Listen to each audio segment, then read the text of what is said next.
good evening. Andito ako sa Carlo Restaurant. Kumakain ako dahil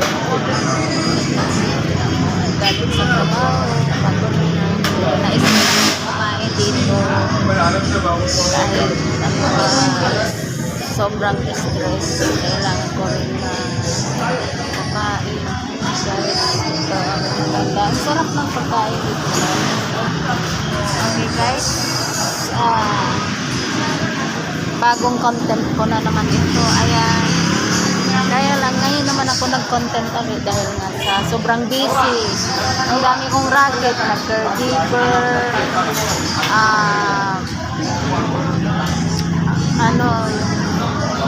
hinanahi. Kaya sobrang stress ko talaga.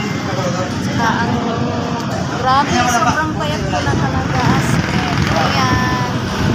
Tapos ngayon, mayroon pa akong pinag-aralan na siyempre kailangan ko nang pumasa sa basic nursing dahil kailangan kong gamitin sa abroad guys. Ayan. Hindi pa ako tapos. Alam mo, mas maganda pala yung solo flight dahil wala kang ibang intindihin kundi sarili mo lang. Eh kung may kasama ka sa buhay na kuko, sobrang stress. Kaya ayan, kain ako. Thank you. Ayan, sararan ng sarap ng pagkain. Ayan.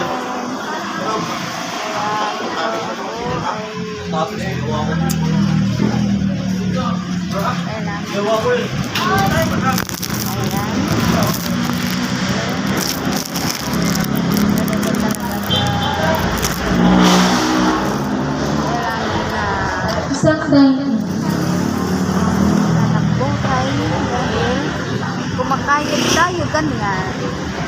Kaya guys, sa buong buhay ko dahil ako ay nag-iisa na lang, sa awa ng Panginoon nakabili na ako ng kailangan ko.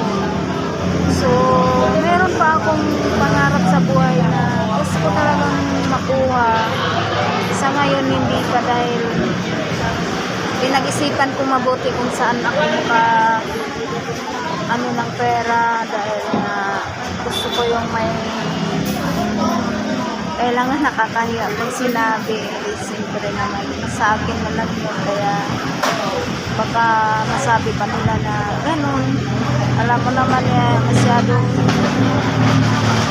personal na yun kung sasabihin ko guys. Kaya ito hingi na lang ako para sa inyo. Sabay ko. Bukas, hindi ako papasok dahil rest day ko. Maglalaba ako ng uniform ng caregiver. Mag-aral pa ako ng basic nursing. Kaya need ko talaga na matapos yun dahil passport na lang kulang sa akin. Working visa. Makakaalis na ako guys. Ay, salamat. Talagang ang Panginoon marunong gagawa talaga ng paraan na kung paano ka lalo na pag may pagpahalaga ka sa kanya, kung paano ka makaalis, hindi kanya pinapabayaan, ganyan. Kaya huwag tayo makalimot sa Panginoon na magpapasalamat araw-araw sa ganito guys, talaga ganon.